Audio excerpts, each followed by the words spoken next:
Hey, Lightworkers. So, I want to get up close and personal with you today and talk about the power of grace. Now, we've all heard the term grace, and for myself, I made the assumption when I was a kid that grace was more religious than anything else, and it didn't really apply to me because I was a kid. However, when I was like 11 or 12 years old, I heard my aunt say something kind of interesting about grace. And I think most of us have heard this phrase, but it was there, but by the grace of God go I. And she was talking about somebody in her life who was having a really, really hard time. Now, in my 12-year-old mind, this is what I heard: God plays favorites. Okay, my aunt was a favorite, which is why she was not having that struggle. And this other person had obviously done something pretty awful. So anyway, that's how I thought of grace when I was a kid. Now, when I got into my 30s and I started getting really interested in new agey stuff and new thought metaphysics. And I heard this quote from Ernest Holmes: grace is the givingness of spirit to its creations. Now, when I heard that, I started thinking a little differently about grace, right? That grace was something being given to us constantly, that Source is constantly giving itself to us. And it is grace, that grace is the motion of Source energy, the activity of spirit moving through us, the guidance, the intervention. And so I was like, okay, I want to pay attention to grace. And then I saw this Carolyn Mays quote. And she said, grace is a power that comes in and transforms a moment into something better. Now, when you think about grace this way, that it is the givingness of spirit, and that it is a power that comes into a moment or transforms a moment and makes it something better. Who wouldn't want grace in their lives, right? So today, that's what I want to talk about. I want to talk about what it is and what it means to be a grace generator. You've probably heard me say this before, how we're love amplifiers and grace generators. Being a grace generator is to be a divine channel for grace. But there's also a prerequisite to being a grace generator. Okay, we actually have to prepare to be a grace generator. So what is grace? Well, it's not a religious thing. It's not confined to Christianity, though we associate it, I think, mostly with Catholicism, but it's actually found in Hinduism, and it is alluded to in other spiritual traditions. It's been called the breath of God, the movement and the activity of God. And it is a mystical substance, not a reasonable one. So we can't control grace with our intellect. And really, grace is something to be experienced. That we can't read about it to experience it any more than you can read about how to ride a bike and then suddenly you know how to ride a bike, right? We have to experience grace. Now, grace itself, all of us have experienced, and I'm betting you have experienced it so many times you can't even count, okay? But grace comes across, it's all those moments when we have been protected and guided, and there might even have been divine intervention, right, in our lives. You probably have experienced divine intervention, but we usually think of divine intervention as something big, when actually it can be small things too. So imagine all those times, maybe you never did this, but I have done this, where in my head, I'm in a conversation with somebody, and in my head, I'm wanting to set them straight. I'm judgy. I want to point my finger at them. I want to blame them. But something stops me from doing that. Something stops me from saying something harsh, unkind, even cruel, mean, right? And it's usually a voice that's like, you don't want to say that. Don't say that. No. Now, I've recognized later on when I have listened to this voice, don't say that. What I felt later on is, thank God I didn't say that. What was I thinking? And I'm so relieved that I didn't say that harsh or mean thing. But all those times I didn't listen, what happens later is I spiral. I'm like, why did I say that? I can't believe I said that. And then I spend my time reimagining, what I could have done better, imagining like what somebody's thinking of me, right? I wish I would have listened. Okay, I wish I would have listened. Grace is also those moments of calm that descend upon us when we are really, really overwhelmed. I had an experience, and this was back when I was in my early 40s. I had started experiencing a lot of panic. I went through like 6 months. Panic, anxiety, overwhelm.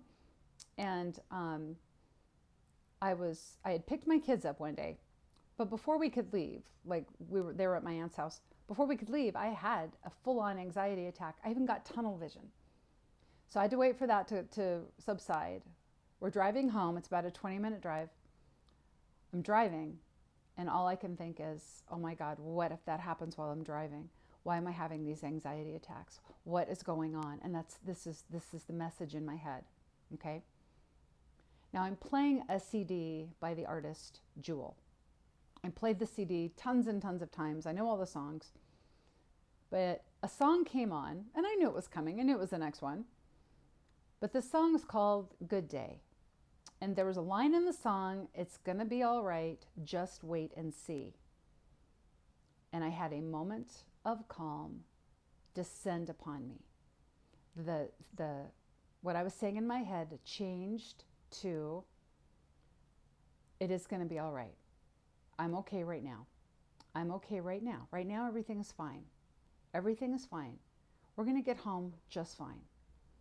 And I did, right? Of course I did. I did get home just fine. But see, it was that moment of like, whew, right?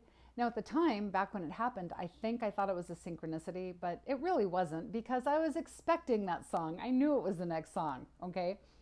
But it was grace, a moment of grace, because I listened and I let that moment sink in, right? It's going to be all right. Just wait and see. Okay? Now, I did have an experience in my life. This happened when I was 15, and this was divine intervention.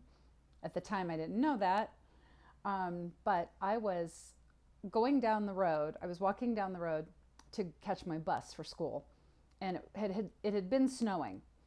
However, the sun had been shining for a few days, so the road itself was very, very icy. I couldn't even walk on the road. I had to hike on the side of the road where all the piles of snow were. And so I'm hiking down this very steep street, like it's very steep. And I hear the noise of a car, but what I hear is that the wheels are spinning on the icy road. There's no traction. And so I just kind of scoot over a little bit. I'm hiking on the side of the road, and I'm like, well, cars don't drive on the side of the road, right? I'll be fine. But there's this big boulder. It was a very big boulder. It was taller than me.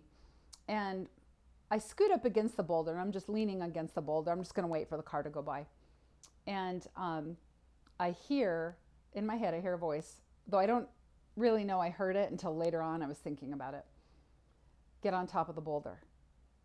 So I get on top of the boulder, and then I hear, pull your legs up, because my legs had been dangling. So I pulled my legs up, tucked them up, right? Had my arms wrapped around my legs. And so I sat there in this car. It was a truck, actually, a pickup truck, comes around the bend backwards, and it's spinning. And then the bed of this truck crashes into that boulder right where I had been standing, right where my legs had been dangling. So I was kind of like, whoa. Now my 15-year-old mind thought, that was weird. Okay, that was weird. And I just kind of went on. Then the guys who were in the truck helped me get down, and I just walked on down to my bus stop like everything was normal. But in my head, I was thinking that was really weird. Okay, so here's why I know that was grace. And this is how we know it's grace. Grace culminates in this moment. Okay, grace is a power. And it culminates in a moment where we feel awe. Okay, we feel awe. And that's what I felt. And every time I've listened and not said something stupid or mean, when I've had that, like a calm kind of settle over me because I'm stressed, this divine intervention, all of it was like, oh, wow. Okay, so that's how we know. That's how we know it was grace. Okay, remember, grace is a power that changes a moment into something better. But often we have to listen and we have to act. Okay, we have to listen and act on it. Now, grace in our lives is a given. It's always there, right? The givingness of spirit to its creations, anything we could need. But being a grace generator is not a given. We're made for it. We are designed to be a grace generator. But some things get in our way, so we don't allow it. Okay, so what does it mean to be a grace generator? Well, a grace generator is someone who calls on grace and they listen and act when God speaks. Okay, grace moves through us into our lives, but then we become extensions for that grace in the world. Okay, and it is for other people, usually, who need grace, but it's not a grace that can come out of the ethers, basically. Okay, so the moment of calm descending on somebody, are descending on me that time. I didn't need another person to do that for me. Okay, but sometimes we need to be the activity of God in someone else's life. Now, Carolyn Mace says this about grace. One of the signatures of grace is that you are always spontaneously drawn to act on it. Okay, we are spontaneously drawn to act on it. And we know those moments. Okay, we know those moments. It'll be a moment, maybe like in my own life, okay, in my own life. I saw a homeless person, and in my head, what popped into my head, that direction, give him some money. Just give him some money. But all I had was a 20. And I'm like, just give him that 20 then. Okay? Or one time I felt called to sit with a grieving mother. Okay, now that moment just popped into my head. Sit with that grieving mother. Okay, one time it was just buy this young man a tank of gas. That was it. Okay?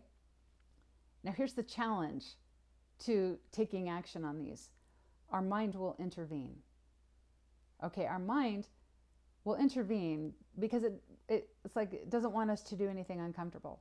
Okay, so when I heard, just give that guy that 20, you'll be fine. But my mind was like, no, that's all the cash you've got. You know, you need to hang on to that.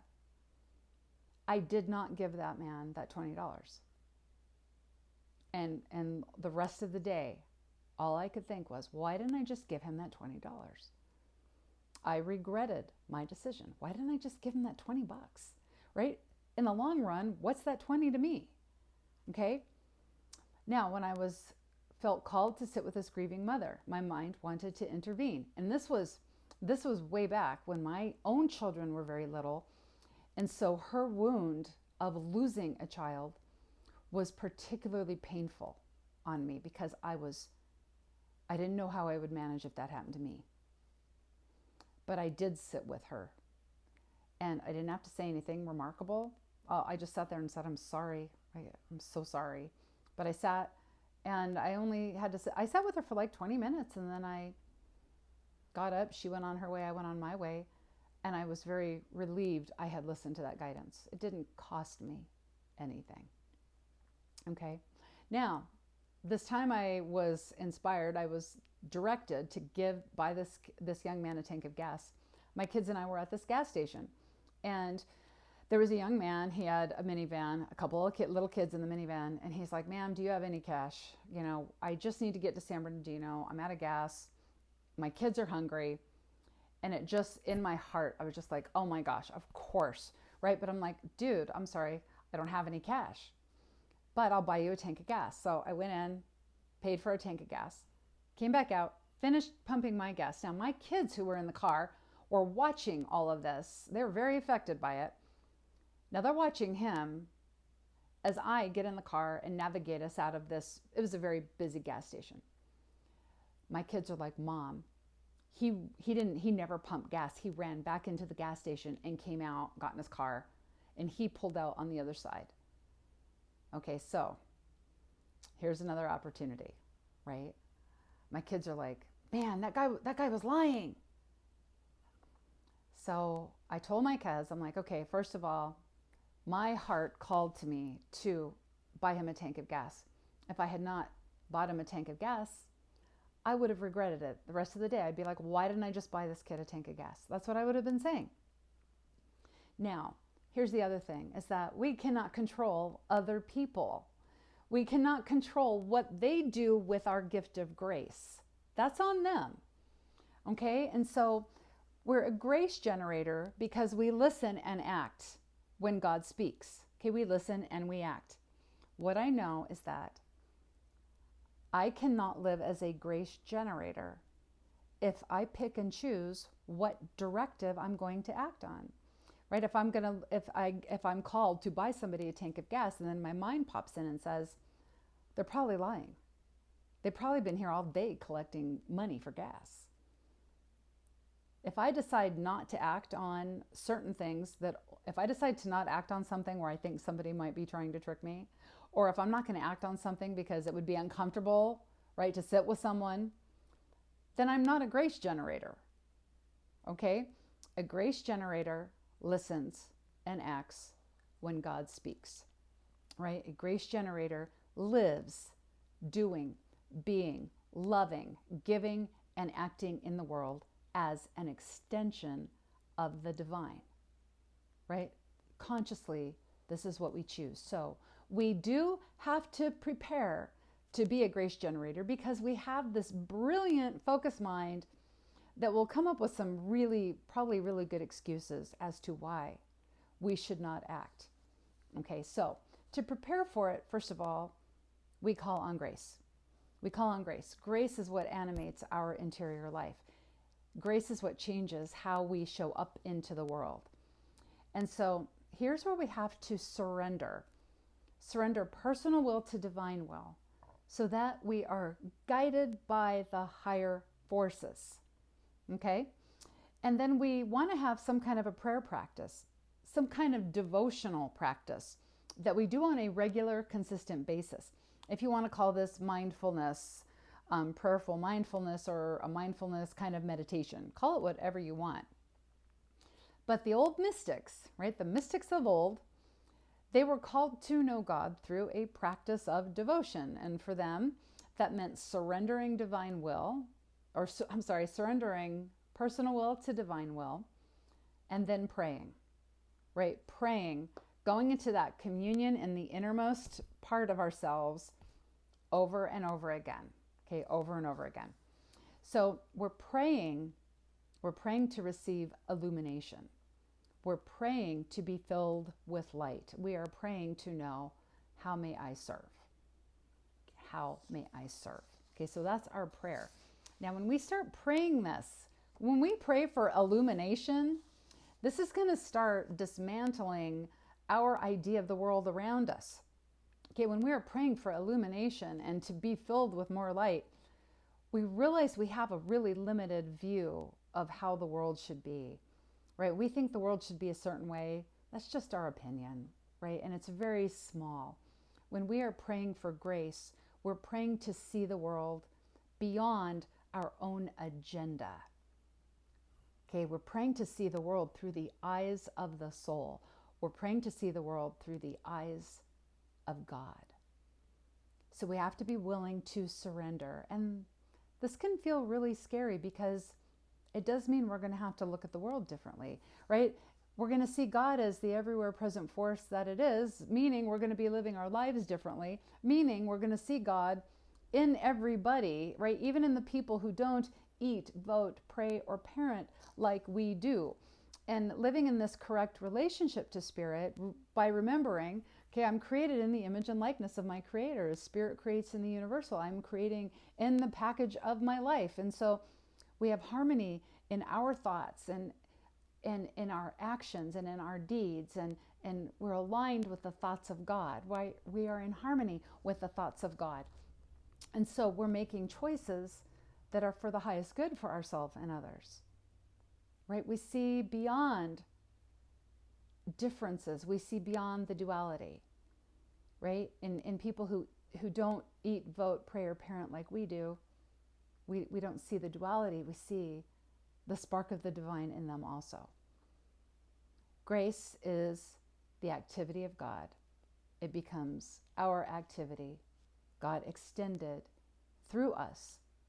So we're calling forth greater good. We're calling forth greater light. This is what makes us a grace generator. But there has to be a willingness to surrender our will to divine will. As we know, people can be tricky, right? There are, of course, going to be people that maybe want to take advantage of us, okay? Maybe they want to just get that $20 for nothing, okay? But see, we cannot control other people, and we cannot control all the outcomes, right? There are too many moving parts in this world. There are too many things going on that we have no understanding about, right? That we don't know about. So when we surrender our will to divine will, it means we don't have to know all that, right? We don't have to know all that. All we know, all that we are sure of, all that we have faith in is that there is something bigger at work through us, for us, as us, for the benefit of others. So here is our call to action this week. All right, I'm going to say our affirmation and then let's say it together 3 times. Okay, I am a grace generator. I am a grace generator. I am a grace generator. I am a grace generator. Now, a mystic is someone who perceives the world, who perceives life through the eyes of the soul, and who experiences the power of God at work in them rather than just talking about it all the time. A mystic is someone who understands the power of surrendering personal will to divine will, and in fact sees surrendering personal will to divine will as the better option. Because it means that we don't have to worry about what to do or what to say, because there's that within us that knows what to do and what to say, and it will guide us to do that next thing. All right, so I have an invitation for you. There is a saying, and I think it might be from AA, I'm not positive. But there's this idea that maybe when we want to try something new, we stand at the door and we kind of look in to see what other people are doing. And I'm going to invite you to come all the way in. Come all the way in and sit all the way down. And don't stand at this door. Don't stand at the door to check, to see, right? To think, well, I don't know. I don't know if I could do that. That might be kind of hard. I'm inviting you to come in and just give it a try, right? To surrender. To surrender will mean that we're making sacrifices, because we're sacrificing the things that don't serve us, okay, the things that aren't great for us. But when we surrender, this is to allow Spirit to move in our lives and change things, right? Change things in unexpected ways, in bigger, brighter, bolder ways, right? That we cannot even imagine. However, the unknown can be really unnerving. So I'm going to ask you, even though it can be unnerving, even though you may not know what's going to happen next, do this anyway. Try it anyway. What have you got to lose? So invoke grace. This is what I'm inviting you to do every day. Just try it. Invoke grace. Be willing to surrender personal will to divine will, and then invoke grace. And that can just look as simple as this, okay?